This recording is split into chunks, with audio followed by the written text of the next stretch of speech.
Hey guys, आपका स्वागत है टारगेट सरकारी नौकरी चैनल पर। मैं हूं इरशाद अली। उत्तर प्रदेश प्राथमिक शिक्षक भर्ती यानी यूपी प्राइमरी सुपर टेट परीक्षा की तैयारी में सिलेबस के अकॉर्डिंग आधुनिक भारत के इतिहास में हम डिस्कस कर रहे हैं भारतीय स्वतंत्रता आंदोलन को, जिसकी ये दूसरी क्लास है। इससे पहली क्लास में हमने डिस्कस किया था बंगाल के गवर्नर्स को। आज हम डिस्कस करेंगे बंगाल के गवर्नर जनरल्स को।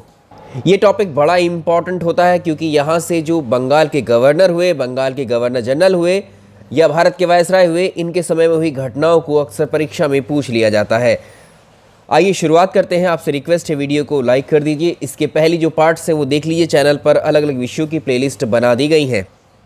इसके अलावा आज शाम को 7 बजे यूपी मंत्रा चैनल पर, यूट्यूब के यूपी मंत्रा चैनल पर मेरी लाइव क्लास होगी, जिसमें हम ज्योग्राफी में, भूगोल में भारत के अपवाह तंत्र यानी नदी तंत्र के प्रश्नों को डिस्कस कर रहे होंगे। प्रैक्टिस सेशन होगा। डिस्क्रिप्शन में उस वीडियो का लिंक है। उस इवेंट को आप जो है रिमाइंडर सेट कर लीजिए, शाम 7 बजे आ जाइएगा या टेलीग्राम में उसका नोटिफिकेशन अपलोड कर दिया जाएगा। आइए शुरुआत करते हैं अपने इस टॉपिक की। वीडियो को आपसे मेरी रिक्वेस्ट है लाइक कीजिए। और आज हम पढ़ेंगे वॉरेन हेस्टिंग से शुरुआत करेंगे। वॉरेन हेस्टिंग का जो कार्यकाल है बंगाल के गवर्नर के रूप में 1772 से लेकर 1785 तक था। आप कहेंगे आज का टॉपिक तो बंगाल के गवर्नर जनरल पर आधारित है, फिर लॉर्ड वॉरेन हेस्टिंग को बंगाल का गवर्नर क्यों कह रहे हैं? वॉरेन हेस्टिंग के ठीक पहले हमने पिछली क्लास में डिस्कस किया था लॉर्ड जॉन कर्टियर को, जो 1769 से 1772 तक बंगाल का गवर्नर रहा। और इसके बाद में वॉरेन हेस्टिंग को बंगाल का गवर्नर बना करके भेजा गया 1772 में। और इसी को कहा जाता है बंगाल का अंतिम governor. Last governor of Bengal कौन था? Warren Hasting. ये प्रश्न परीक्षा में पूछा हुआ है और आप में से किसी का ये डाउट भी था बंगाल का, और यही कहलाया बंगाल का प्रथम गवर्नर जनरल। ठीक है, याद रखिएगा। पहले जो पद था, हमने इससे पिछली क्लास में डिस्कस किया था, ये बंगाल पहले जो पद शुरुआत की गई थी इन पदों की, तो बंगाल के गवर्नर के रूप में की गई थी।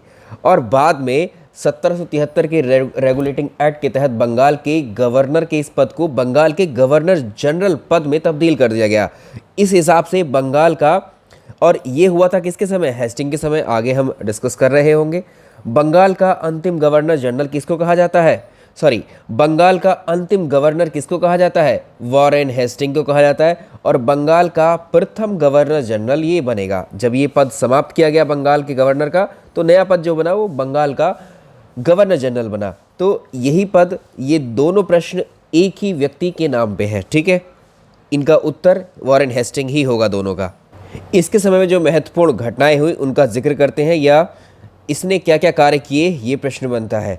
तो 1772 में वॉरेन हेस्टिंग्स के द्वारा ही बंगाल से द्वैध शासन का अंत किया गया। डायरकी को समाप्त किया गया बंगाल से। तो इसका पहला प्रश्न यही होता है कि बंगाल से द्वैध शासन का अंत किसने किया? वॉरेन हेस्टिंग ने 1772 में किया। रॉबर्ट क्लाइव के द्वारा 1765 में बंगाल में द्वैध शासन लगाया गया था। 1765 से लेकर 1772 तक चलता है ये, यानी 7 वर्ष का ये शासन था, द्वैध शासन जो था।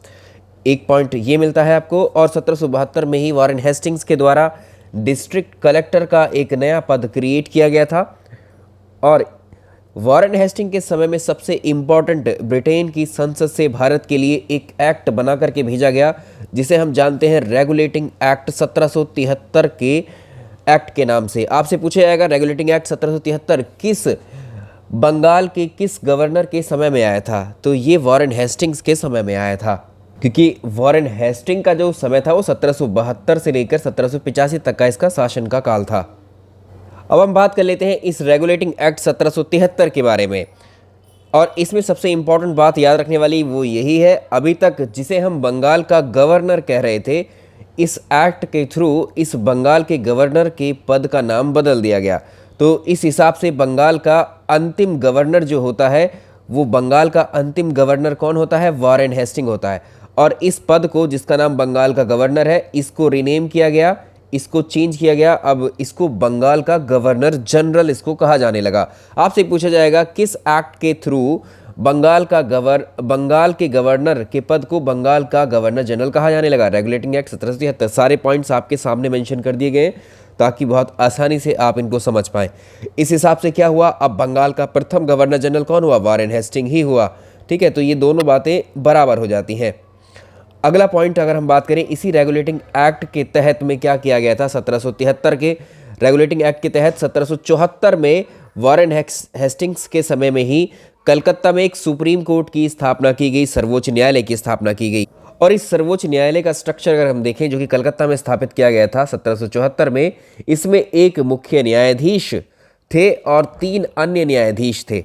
ठीक है, जिसमें एलिजा इम्पे क्या थे, ये मुख्य न्यायाधीश, और 3 हाइड चैम्बर्स लेम्स्टर्स, ये 3 व्यक्ति अदर जजेस थे इसके। ये भी आपसे पूछ सकता है, ये प्रश्न पूछा हुआ है आपसे, ये प्रश्न पूछा हुआ है जो भी डिस्कस किया था आपने। इसके अलावा वर्ष 1780 से 84 तक में हुए थे या चले थे द्वितीय आंग्ल मैसूर युद्ध।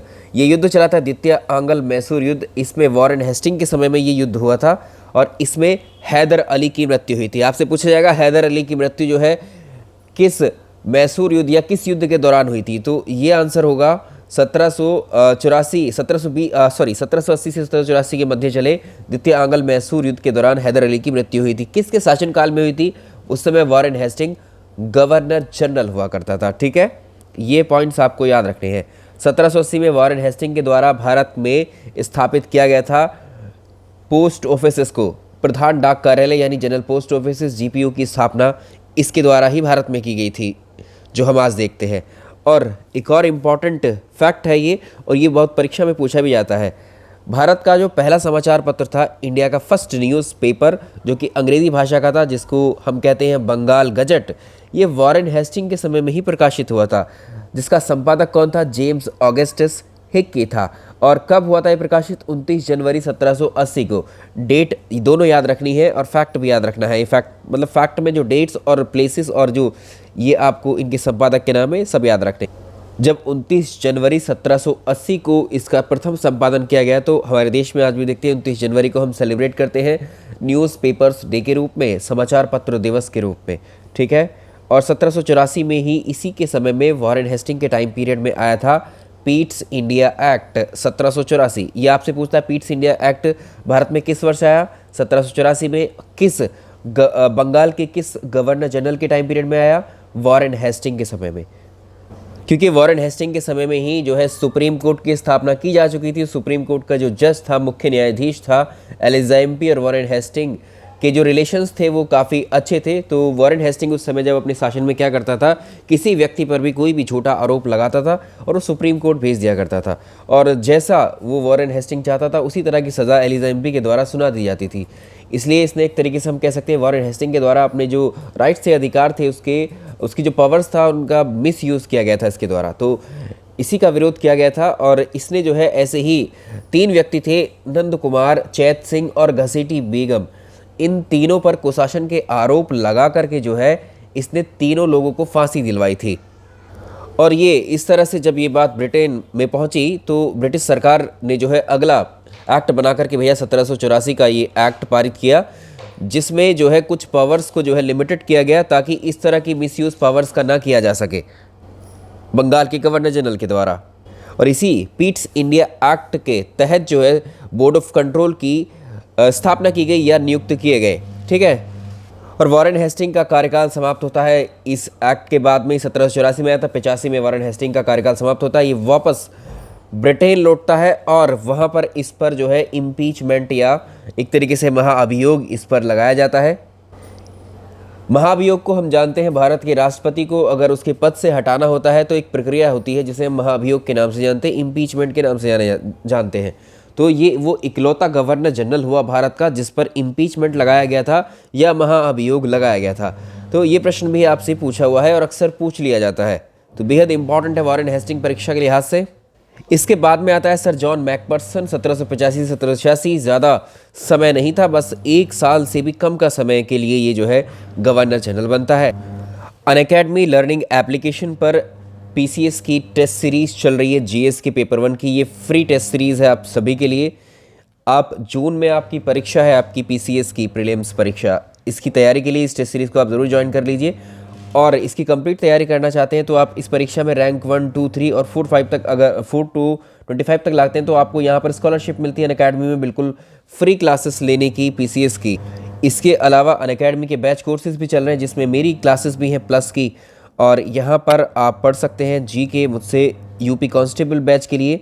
ये आपका 4 जनवरी से स्टार्ट हो चुका है। यूपी लेखपाल के लिए भी क्लासेस चल रही हैं, 7 जनवरी से ये बैच स्टार्ट हुआ है। तो जीएस की टेस्ट सीरीज़ के थ्रू आप इन सारे कोर्सेज़ को फ्री में अवेल कर सकते हैं। या डायरेक्टली आप तैयारी करना चाहते हैं तो अनअकैडमी प्लस में आप ज्वाइन कर सकते हैं, ये आपको सब्सक्रिप्शन के थ्रू इसमें ऐड हो सकते हैं। तो आपको upper PCS, lower RO, UPSI, PAT, लेखपाल, बीओ ऑप्शनल कोर्सेज, इन सभी की एक साथ तैयारी आप कर सकते हैं इनमें से किसी भी सब्सक्रिप्शन पर आकर के। 24 मंथ, 12 मंथ आप अगर पीसीएस की तैयारी कर रहे हैं तो ये एक लंबी तैयारी होती है, लंबे समय के लिए। लगभग 12 मंथ में सिलेबस कंप्लीट करते हैं अनअकैडमी पर। इसमें आपको शामिल है प्री की क्लासेस, मेंस की क्लासेस, प्लस ऑप्शनल भी आपका इसमें पढ़ाया जाता है। अगर ऑप्शनल आप कहीं बाहर से करते हैं तो लगभग 30,000 का तो ऑप्शनल ही आपको मिल जाएगा अलग से, ठीक है। 20 से 30,000 के बीच में ऑप्शनल की रेंज होती है, लेकिन अनअकैडमी पर इनमें से किसी सब्सक्रिप्शन पर भी ये सारा कंप्लीट सिलेबस आपको पीसीएस का यहाँ से मिल जाएगा। इनमें से किसी सब्सक्रिप्शन पर आप जो है छूट पा सकते हैं मेरा रेफरल कोड यूज़ करके। ये रेफरल कोड है IALI10। IALI10 आप रेफरल कोड यूज़ करेंगे तो आपको 10% का एडिशनल डिस्काउंट भी इस पर मिलेगा। अब हम पढ़ेंगे अगले 1786, 1785 तक वॉरेन हेस्टिंग था। इसके बाद आता है लॉर्ड कॉर्नवालिस, ठीक है। लॉर्ड कॉर्नवालिस 1786 में आता है, 1793 तक इसका कार्यकाल रहता है। और कॉर्नवालिस के समय में कई सारे इंपॉर्टेंट कार्य हुए थे, और कॉर्नवालिस के समय में 1786 का एक एक्ट ऑफ सेटलमेंट पास किया गया था। और इसी के शासनकाल में अगर हम देखें तो बंगाल में स्थायी बंदोबस्त या जिसे हम ज़मींदारी प्रथा कहते हैं या परमानेंट सेटलमेंट कहते हैं, इसकी शुरुआत की गई थी। ज़मींदारी व्यवस्था के अंतर्गत अंग्रेज़ों के द्वारा एक बड़े भूभाग को जो है, ज़मीन के एक बड़े भूभाग को किसी एक व्यक्ति को दे दिया जाता था, जो वहाँ के लोगों से राजस्व इकट्ठा करता था। उस व्यक्ति को जिसको ये भूभाग दिया जाता था उसको ज़मींदार कहा जाता था।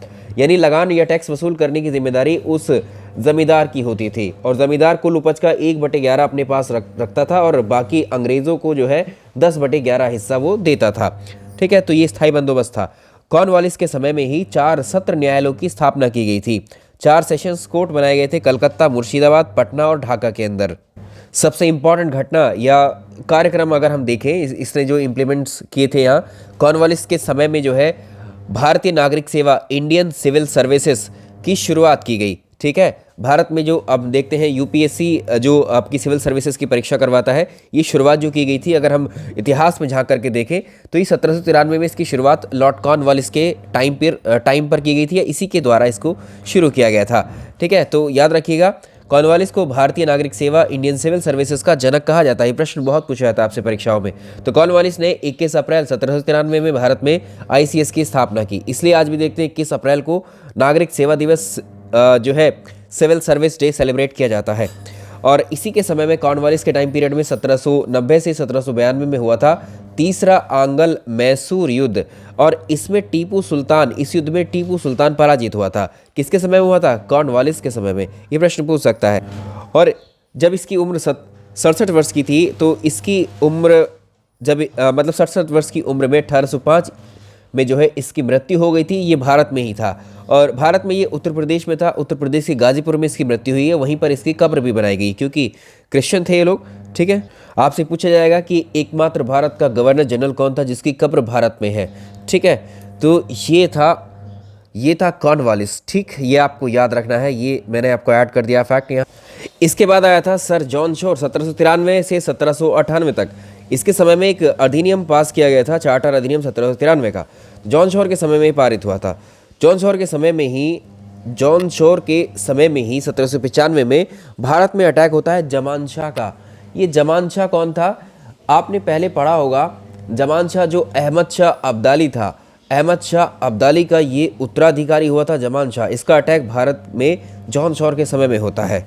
आते हैं सबसे इम्पॉर्टेंट गवर्नर जनरल रहा लॉर्ड वेलेस्ली, ठीक है। हमने रॉबर्ट क्लाइव को पढ़ा, वॉरेन हेस्टिंग को पढ़ा, वेलेस्ली को पढ़ा, कॉर्नवालिस को पढ़ा।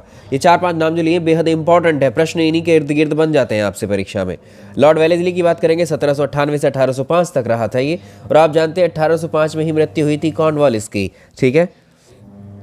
तो वेलेस्ली ने भारत में सहायक संधि की शुरुआत की थी। सबसे इंपॉर्टेंट पॉइंट भारत में पूछता है, भारत में सहायक संधि किसके द्वारा शुरू की गई? वेलेस्ली के द्वारा सब्सिडरी अलायंस को शुरू किया गया था। सब्सिडरी अलायंस या सहायक संधि का क्या मतलब था, क्या किया जाता था इस संधि के तहत? इस संधि के तहत में जो भारत के शासक हुआ करते थे, जो भारत के शासक हुआ करते थे, राजा हुआ करते थे, वो अपने प्रांतों में, अपने राज्यों में ब्रिटिश आर्मी को रखा करते थे, ब्रिटिश सेना को रखा करते थे, ठीक है, या रख सकते थे। बदले में ब्रिटिश सरकार को जो है उनको रेवेन्यू या राजस्व देना पड़ता था।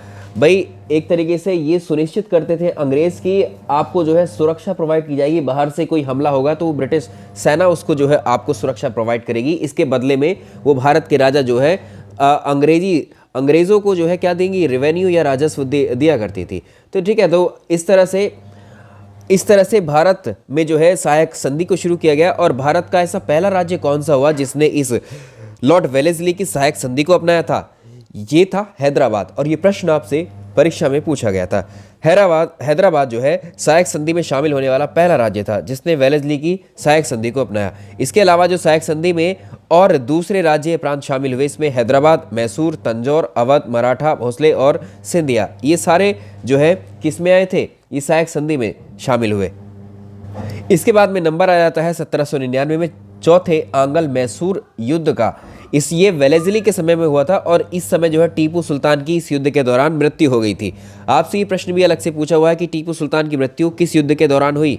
चतुर्थ आंग्ल मैसूर युद्ध के। उस समय गवर्नर जनरल कौन हुआ करता था? वेलेस्ली हुआ करता था, ठीक है, इसलिए ये फैक्ट वैसे ही मेंशन किए गए हैं ताकि ये प्रश्न आपका छूटे ना।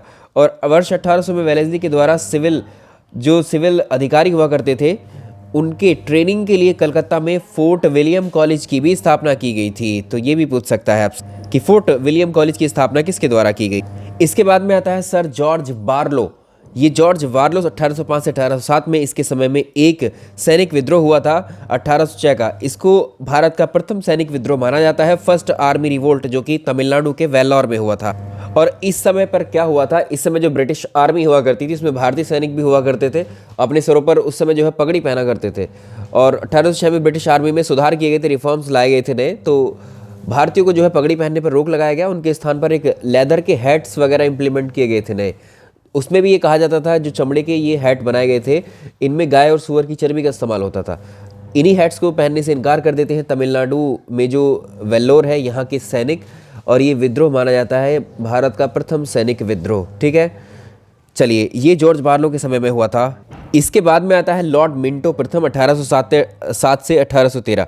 मिंटो प्रथम के समय में हुई थी अमृतसर की संधि, ठीक है। इसमें पूछता है कि अमृतसर की संधि किसके समय में हुई थी? लॉर्ड मिंटो प्रथम उस वक्त बंगाल का गवर्नर जनरल था। और मिंटो प्रथम और महाराजा रंजीत सिंह के बीच में ये संधि होती है, ठीक है। महाराजा रंजीत सिंह और किसके बीच में? मिंटो प्रथम के बीच में ये संधि होती है। और इस संधि पर अगर हम कहें, इस संधि में जो सतलज रिवर थी, सतलज नदी को रंजीत सिंह के जो साम्राज्य था उसकी जो है दक्षिणी सीमा घोषित किया गया था।